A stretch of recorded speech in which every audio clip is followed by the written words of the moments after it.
Tauy Jones Hall remains to this day the tallest building on Ottawa University's campus.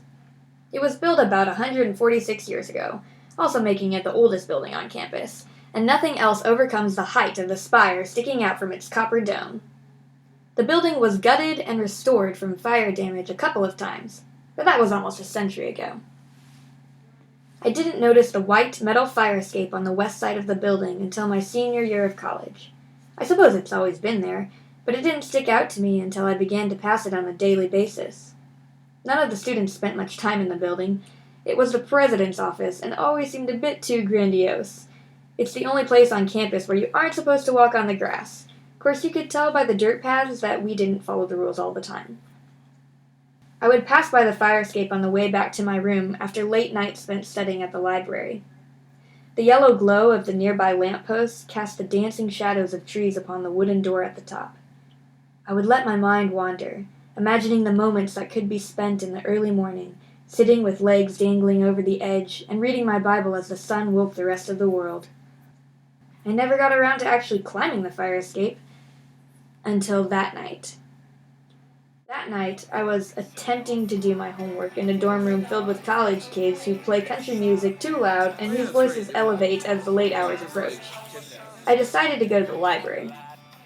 But before I could even gather my books, that night, I got a call from a friend that changed my mind and my life.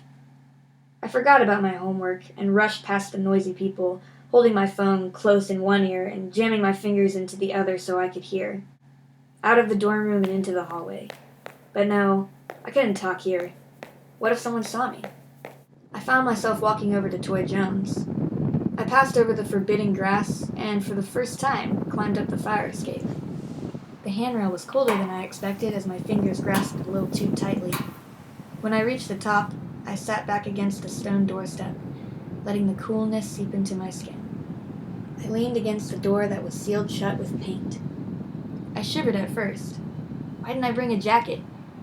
But as I continued to listen to the voice on the phone, my body turned as stone cold as the frame I sat on. I wanted to feel something as I listened to my friend, but I couldn't. I tried to feel sorrow, pain, anger, fear. I tried to cry. Nothing came. He asked me to pray, and I did, but my words felt empty. Though there was a brisk breeze that unsettled my hair and raised goosebumps on my arms, I didn't feel like I was made of flesh. When I got off the phone, I texted the questions that I hadn't been able to ask aloud. Isaac, I find this really hard to ask, but how did you find out? Are you absolutely sure? I trust your word. That's fine, he replied. Ambulance was going down the road. Swihards called.